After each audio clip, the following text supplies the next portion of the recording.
Hey fans, welcome to another edition of the Multiverse Showcase with Mick the Professional and me, your host, Prof. Kreitz.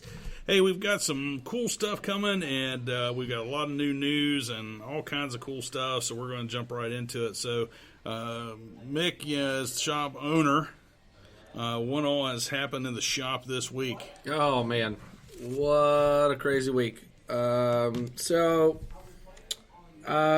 week we're going to see a lot of Comic-Con, San Diego Comic-Con stuff, right? That's the big hubbub these days as far as what's going on and announcements and what everybody's hyped about and blah, blah, blah, blah, blah, blah, blah. The store is going to have some San Diego Con exclusive covers.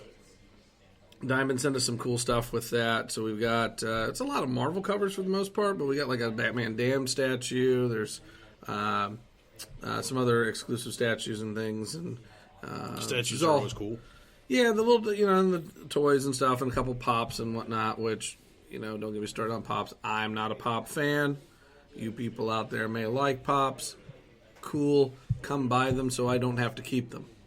So, but yeah, check the Facebook out. At MVS Comics on Facebook, multiversecomics.biz. Check those out. So some of those things are pretty cool. There was actually a Hans Gruber pop. I didn't know that they made a Hans Gruber pop. And then there was a Dr. Evil with a naked cat. So that was kind of neat too. Pickle Rick. Yeah. Whatever. But so a lot of big news out of San Diego this week because like in the gaming industry, everybody waits till Gen Con to tell you everything. Everybody in the comic book world waits until San Diego Con to tell you anything. Even Magic the Gathering had the announcement for the new set at Comic-Con, which I find a little strange, considering it's a game and not so much a comic book, but, whatever. Yeah, I find the whole thing around San Diego Comic-Con a bit weird because, everybody that has ever been or has been a regular con goer knows that San Diego is really not a Comic-Con anymore. I hate to break it to you guys at the San Diego Comic-Con, but you are not a comic book convention anymore. And, it's more of a pop culture convention. A lot of celebrities and stuff go there and everything. And, I mean, I'm not knocking it. I think if that's what you want to do, that's fine. But as somebody like myself who's an avid collector, San Diego's kind of played out for me. I mean, I don't get overly excited about San Diego like a lot of people do. I mean, a lot of announcements come out, yeah, and of course, I can sit at home and read the announcements. I don't need to fly all the way to San Diego to do that. So, well, I'm not a panel guy either. Like when I go to a Comic-Con, I don't like sitting around talking to people in panels and just listening to stuff. I mean, we do that for like the Diamond Conference and stuff, but that's kind of like really all there is to do there, unless it's in Vegas, and then there's plenty of stuff to do. But like when I go to a con, I'm digging through boxes, man. That's the thing that I'm doing. Or I'm talking to some artists and writers and that I never get to see. So it's a lot of fun for me digging through boxes. I just don't think that I would dig San Diego, as in I gotta go to a panel and see what's going on in the Arrowverse, or whatever. Like I'm sure some of the sites and stuff are cool. The statues and the toys and the Batmobiles and the museums and all the other crazy stuff that they do. But could I do 3 days of that? I don't know, man. Like, I can dig through boxes for 3 days, but I don't know that I could handle 3 days of panels. Yeah, because for me, it's like I could go to San Diego, and that would pretty much do it for me as far as con going for the year.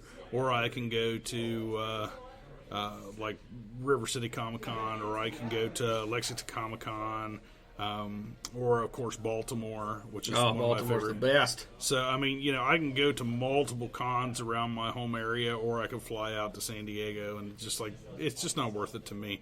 But that's just me. I mean, I know there's a lot of people out there all jacked up to go to San Diego. More power to you, man.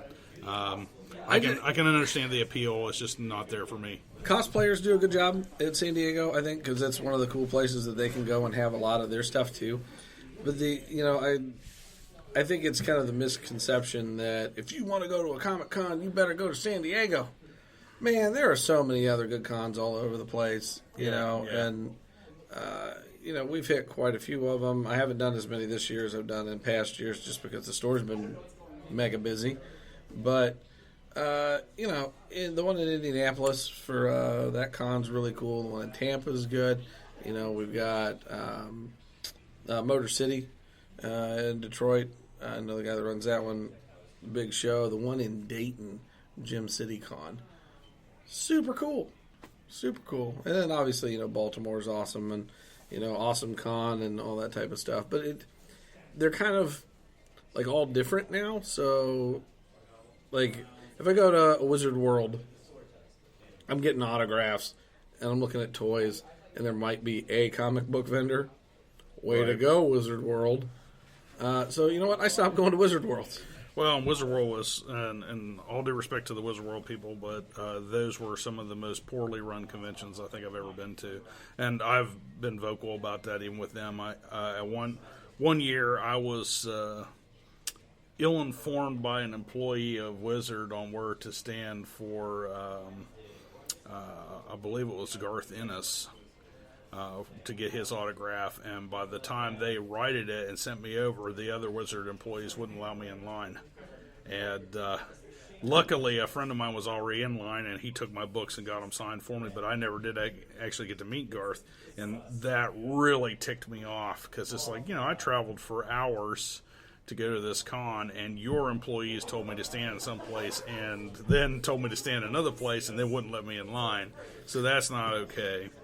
But it sounds like dealing with CGC at a drop off your book kind of deal. Yeah, so if you're being honest, there's a lot of cons out there. Some of them are fantastic. Baltimore is a pretty fantastic con, even when things went sideways with fire alarms and that kind of stuff. And if you go to Baltimore, you'll know what I'm talking about.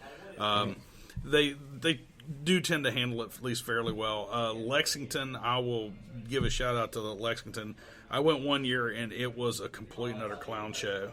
When we arrived, the lines were crazy. The security was surly, and it was really, really a bad experience.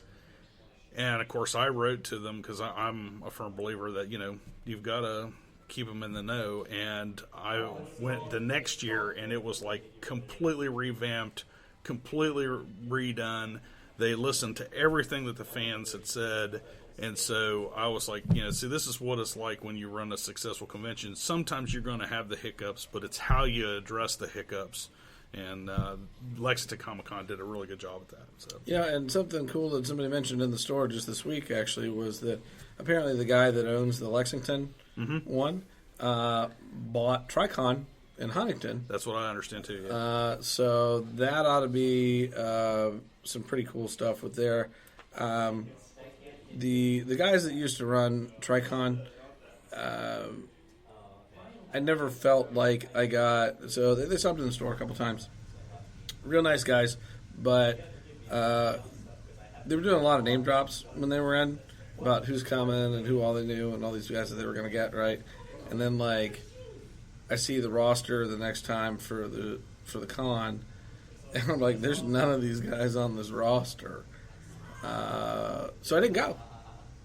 There were, don't get me wrong, there were cool people at the con, but there are guys that I see at other conventions that I already have a ton of autographs from. So I didn't think that it was going to be worth the time for me to run down there. Plus, I looked into vendor costs for the tables and stuff. And this is, any of you guys out there that run conventions that are listening, retailers really enjoy low-cost tables so we can get in there and make some money. And if you are throwing out reasonable cost tables to people, you're going to get more and better vendors. Okay?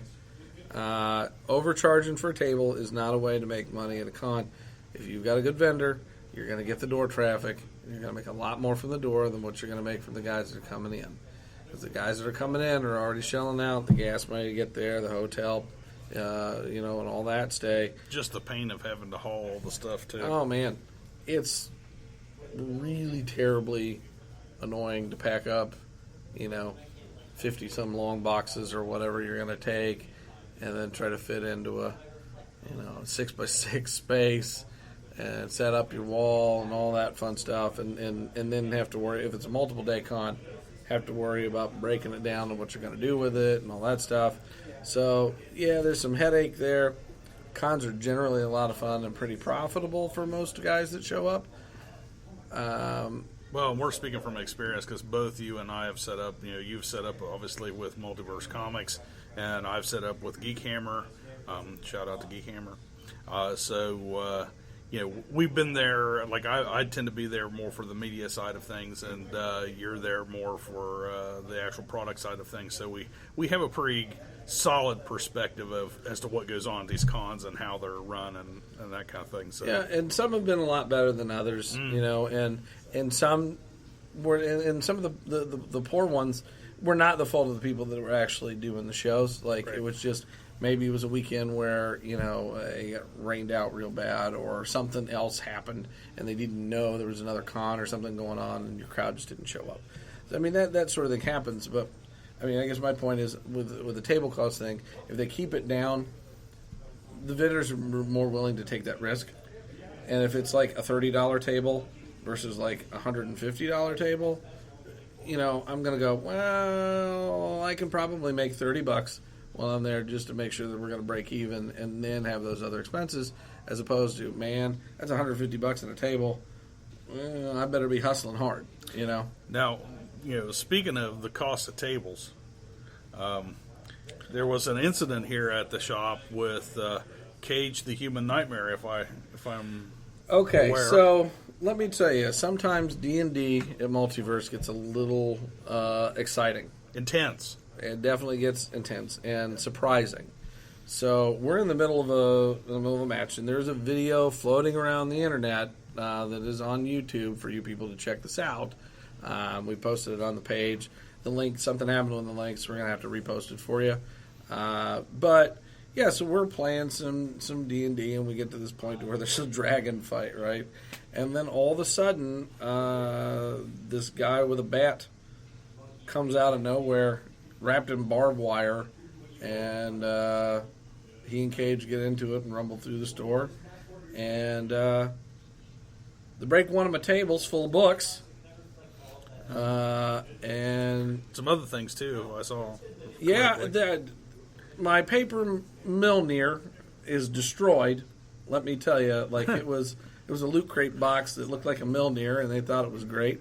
There was some, Magic the Gathering shoved in the mouth, I think, of one of them.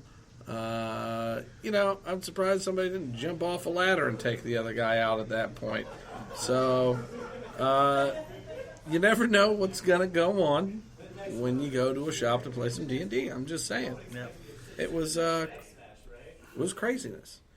But I have a feeling that's not the last we're going to see of these guys. No. I'm sure there'll be a full-blown match somewhere down the line, and I've heard some rumblings of things nearby and very close to the store, as well as maybe even some of these guys showing up to some events for photos and autographs and all that fun stuff. So we'll see what happens.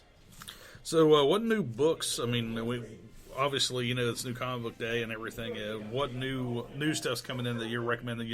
I'm not much on a lot of the new stuff, so I'm going to bow out to you for this. But well, this week's kind of a big week, honestly, as far as comics go. Like I said, we've got a bunch of San Diego Con covers coming in, which is pretty cool that Diamond was able to send us some. I think it was a print run of only 4,000 on each of these books.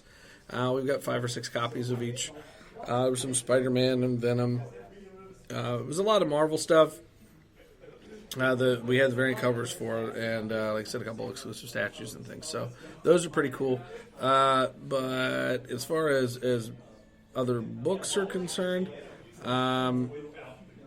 we did take some cool things in this week as far as trade books go. We've got some graded Superman book that came in. It was the first Silver Age appearance of Toyman, which I thought was super cool. So we get Deadpool, first appearance of Deadpool. Yeah, we did get a Deadpool this week. Almost forgot about that. To you guys out there that come into the store, and just to let you know, I have finally gotten a copy of Iron Fist 14 for my personal collection. You guys cannot have it. I tried already, so It is mine. I've completed the run. Now on to something new. ASM 129, we still have the Punisher in stock. Probably the prettiest book I've ever seen as far as first appearance of Punisher. it's in fantastic shape. Much better shape than mine, but It does have a high price tag on it. We do have a little bit of a wiggle room on it. If you're interested in it, let me know. We'll be happy to talk that over with you. Flash. And yeah, we did get some cool Flash stuff. There was an issue of the Flash where it was the first team up between Wally West and Barry Allen.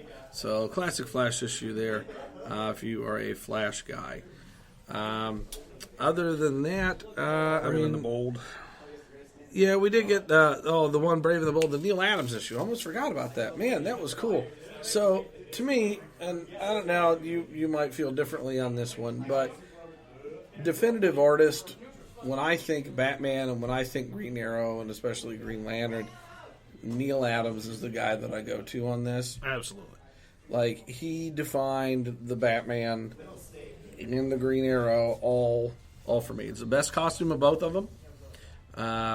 It was that kind of brighter blue on the Batman.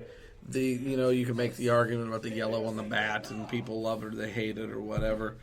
And 1970s Batman is right where it is for me. Like, it's the best interpretation I think I've seen. Well, and that team up is, people always talk about the whole politics in comics and all that kind of stuff. And I would say, if you want to see when politics was done successfully in comics, you look at that Green Lantern, Green Arrow issues of Neil Adams and Denny O'Neil. That's the best because they covered both sides. Neither side was always right.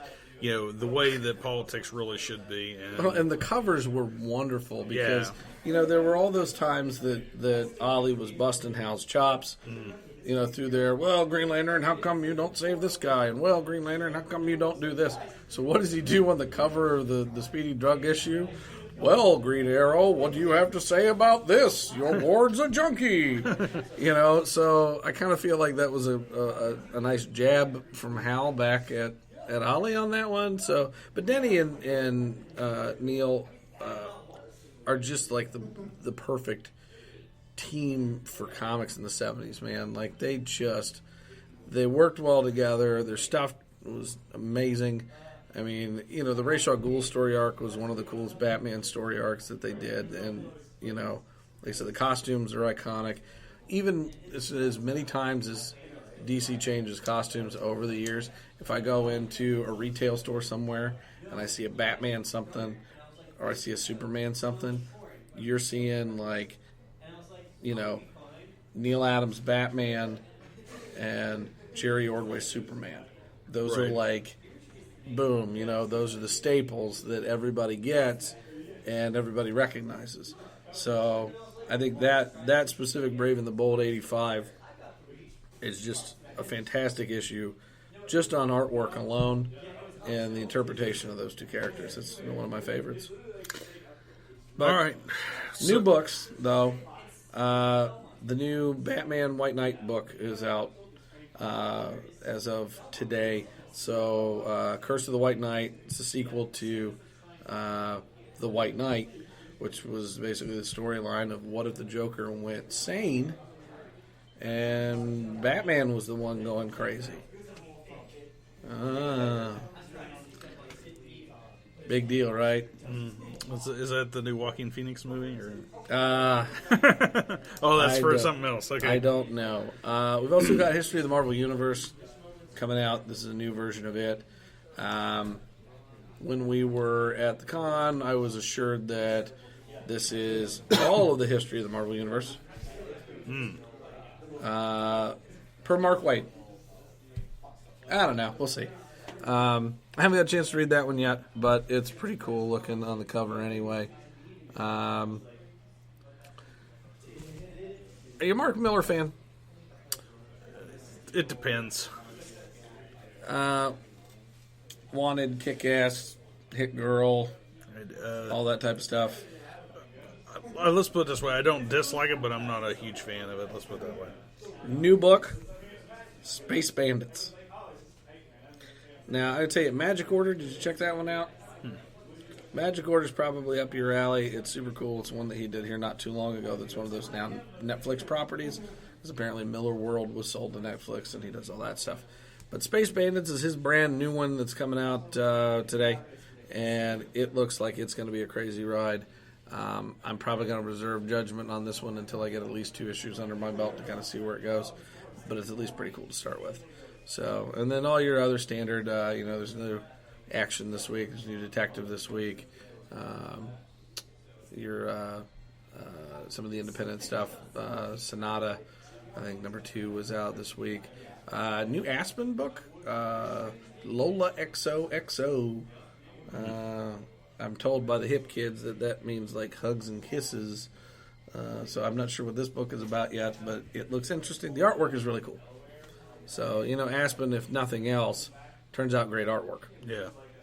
So excited to see that stuff too. But I'd say that's probably your top picks for this week. There's some other good ones that I'm not going to give away yet. So just pop in and check it out, man. Or look it up on the Facebooks. All right, well, I guess now's the time when we're going to talk about some of the announcements out of San Diego Comic-Con, and buckle up because I'm about to do a rant. Pump the brakes. Yeah. So Marvel Phase 4 was announced, and all right, everybody's okay. Yeah. Okay, so I want to just do one thing here. Why is it that every time I see something about San Diego Comic-Con right now, it's about Phase 4 Marvel and nothing else? It is driving me crazy. There's so much stuff that I want to know about, and all we're talking about is Marvel Phase 4, Marvel Phase 4, Marvel Phase 4. And you know what I'm going to tell you with Marvel Phase 4? Put it in a sock and slam it on the door. I'm done. Okay? Well, we actually have more than just Marvel Phase 4 coming up. We got I'm going to say the big, really cool thing right now. Season 2 Doom Patrol. Yeah. Announced. Season 2 Doom Patrol. And so Titans. Excited. Titans Season 2, September 6th. And they're adding a ton more characters. And Crypto's in it. And that's all there needs to be. Yep. Swamp Thing. Yeah. Well. All right. Best show that they've done. And let's just cancel it. Yeah. So, Marvel Phase 4 news. Anybody who's listened to any of these podcasts at this point knows my stance on the whole Thor business and everything, and knows that I absolutely despise the new Thor. I absolutely hated the movies. I don't like when they tokenize characters and all that kind of stuff. With all that being said, female Thor doesn't bother me as much as some of that other stuff, just because I get the story and all that stuff and everything. My problem with the female Thor is actually less with the character and more with the character name, because Thor is a gender-specific male name. So to me that's kind of aggravating, but I mean it would be Thora or something along that lines. What did they... I'm going to give you a counterpoint in this one. There was that one time when Odin went, Thor, you're a woman. Right. And he changed him into a woman. And I think they still called him Thor. Well, maybe it was the essence of Thor. I don't know, but he changed him into a woman. But we did change the name when we turned him into a frog. An actual Throg, the Frog of Thunder. Now, are you referring to the What If story? I believe it was Universe X or Earth X that was... In the What If story, they did change his name. Oh, did they? Yep. Okay. So take that. All right. But, however, Jane Foster, Thor, spoiler in the comics last month, did become Valkyrie. Valkyrie issue 1, out today at your local comic book store, $3.99. Thanks, Marvel. Yeah. But anyways, I'll take a hard pass on that. But female Thor, is it a hard pass for me? No. I would probably wait around for it to come out on video and I'll see it then. But am I going to rush to the theater and see it? No, I am not. Now, the Eternals, Mick and I definitely don't see eye to eye on this one. The Eternals had me actually really excited, and when they announced all the various casting choices and everything for the Eternals, I was okay with all that. Where it kind of went off the rails for me is when they brought the picture out of the Celestials, and what's with the spindly legs? I thought they were Transformers. Yeah, I mean, it's like everything else was looking good, and then you guys have to ruin it with these spindly leg Celestials. I mean, what the hell? I thought literally it was Michael Bay Transformers. I thought you were like giving me here's Bumblebee Part 2 Electric Boogaloo. Well, what's funny is they actually show the Celestials in the Guardians of the Galaxy movie, and they look good. And it's like, why are you guys not doing that? That looks fine. But so the Eternals is it's not a pass for me. I probably will go see it if things continue on its current course. But man, that Celestial business has got a strong on it for me. Man, I gotta tell you, I've never been a fan of the Eternals book. Okay, so this is like, to me, it's like the Legion of Superheroes, or it's one of those books that I have tried to make myself like, and I can never do it. I end up disliking it every single time I try to like it, any new iteration. It falls flat for me. There's no bite. But I'm going to say this with a caveat. I think this movie sounds dumb, but I said this going into Guardians, how in the world are they going to make a tree and a raccoon viable and entertaining? I ate my words on that one. I could do the same thing eternally, but I'm going to say right now, flop. I'm saying I'm definitely going to probably go to the theater and see that one, but am I definitely going to love it? We'll see. I went from being super excited to now I have concerns, so we'll see. Shang-Chi and the Master of Kung Fu. Of course, I have every single issue from first appearance all the way up through to the end. I'm pretty close. Yeah, so we're big Shang-Chi fans here, and what do you think about it? Sounds cool. I mean, here's the thing. Like, to me, the martial arts guys, this is an opportunity for them to clean up a lot of mistakes that they made, too, with the Netflix show and all that stuff. Just roll them all in. You could bring in the Iron Fist stuff since he's out looking for things and Kung Lungs and all that type of stuff, and roll it in and have some Shang-Chi stuff in there, too. I think they work well together. They're pretty cool characters. I think this is a really strong point for Marvel where they can do an entire... I mean, I don't know what the settings or any of the background or anything is for the movie, but they could do like an all Hong Kong, China type thing and be super cool. I mean, like Marvel hard boiled. You know what I mean? Yeah, absolutely. So, like, if they do something along that line with less doves, the 10 ring title thing kind of throws me off. So I don't know if we're gonna be like dealing with the Mandarin, but if we do, I feel like I'm gonna be robbed of some Iron Man stuff. You know what I mean? Because well, yes and no. I mean, they already robbed you of Iron Man. In was it fair enough? Iron Man 3 or whatever, where they. Well, maybe we'll get some Riri to come in and take care of that and give us the Mandarin that we all really wanted. Yeah, so it's Riri and the Mandarin and Shang-Chi. I did hear some sort of a rumor, though, that, and this was back when they were talking about Shang-Chi, the animated thing, about how he was going to be shooting, like, green energy rays and stuff out of his hands and stuff. I really hope this is not accurate. No. I mean, I'm assuming that with his loyal, or for as accurate as they've been per character so far, that they're not going to go that silly with it. Well, it is Marvel, so you never know. But I'm going to flip the coin on this one, and I'm going to say Shang-Chi, probably a win. Yeah. This could be a Black Panther size win. You know what I mean? It could be. I'm hoping. I'm with you on that. I'm really, really hoping that it's just going to be good because I'm going to the theater wanting to love it. So yeah, I mean it is potentially the coolest Marvel movie that they could do. I'm just saying that now because it could be. All right. Other than Century, because Lord knows they'll never make a Century movie.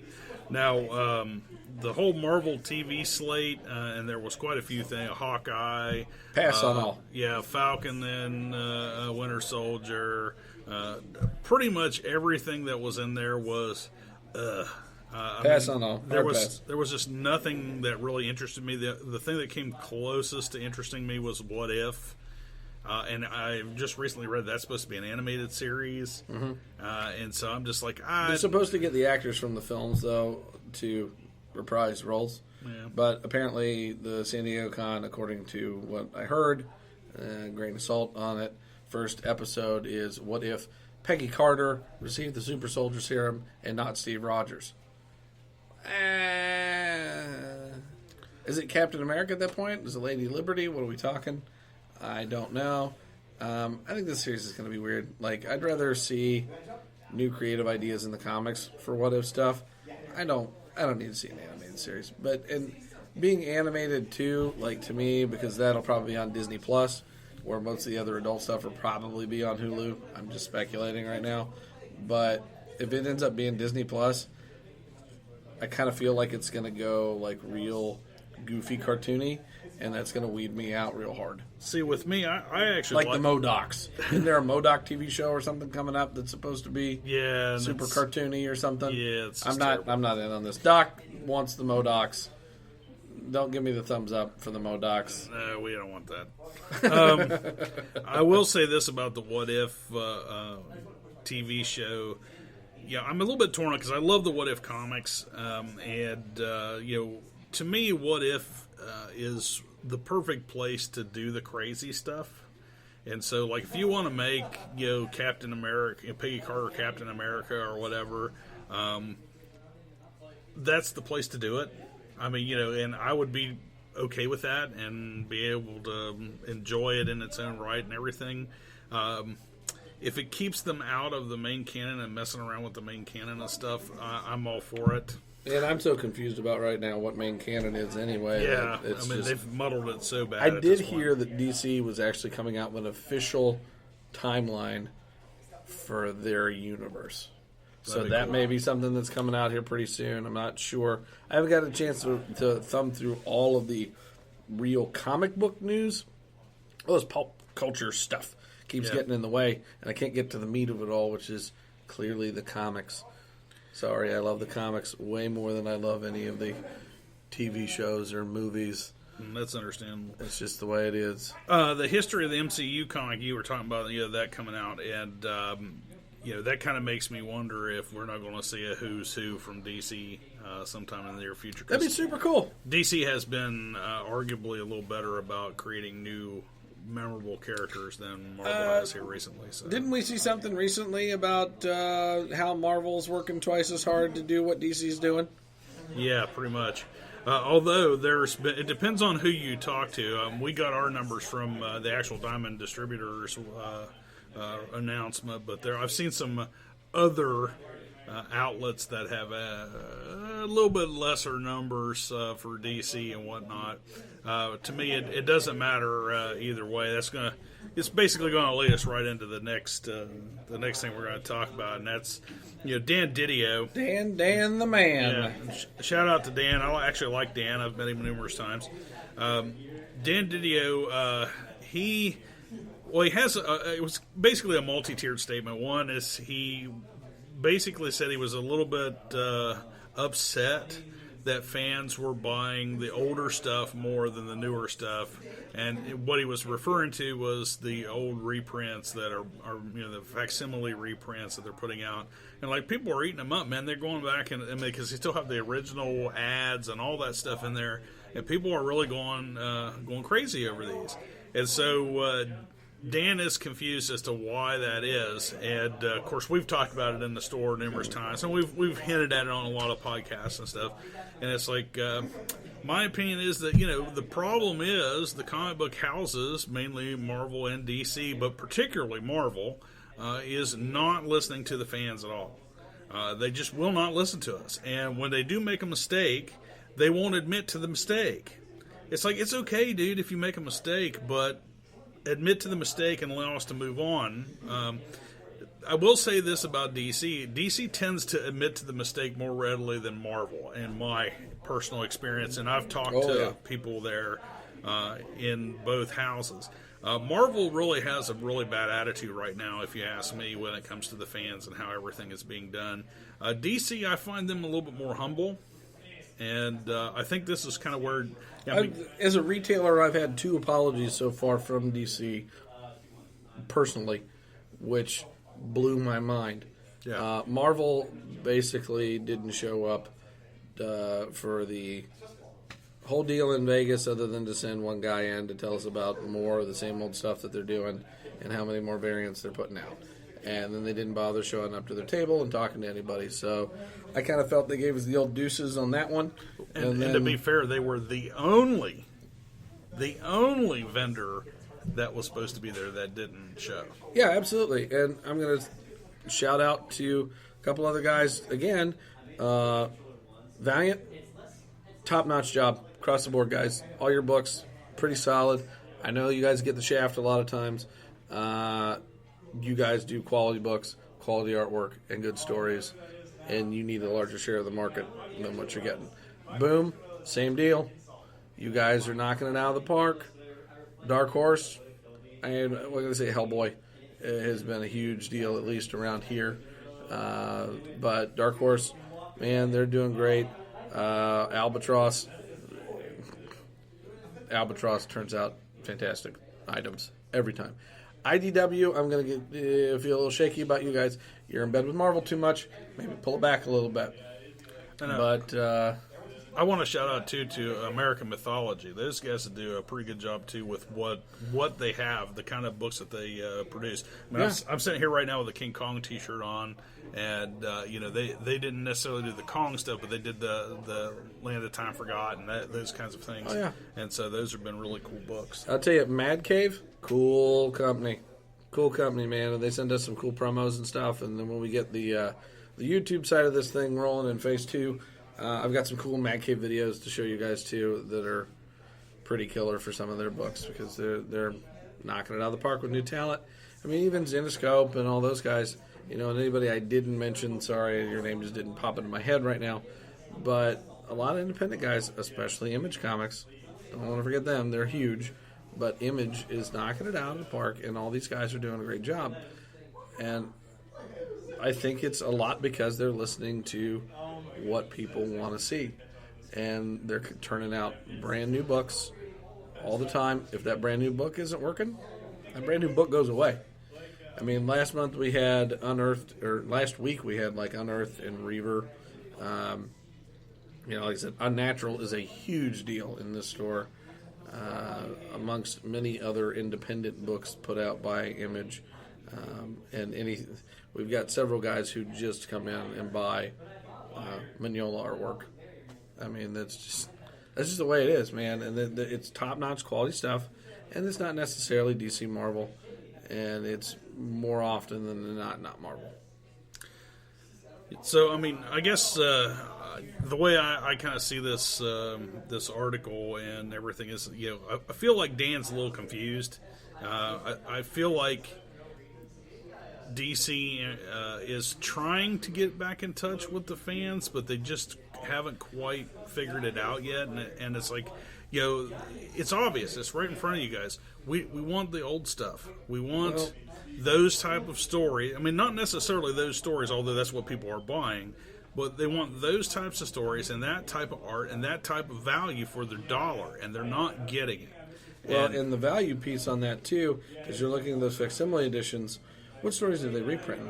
They're reprinting the ones that are hundreds, if not thousands of dollars. Right, yeah. And people are going, you know what?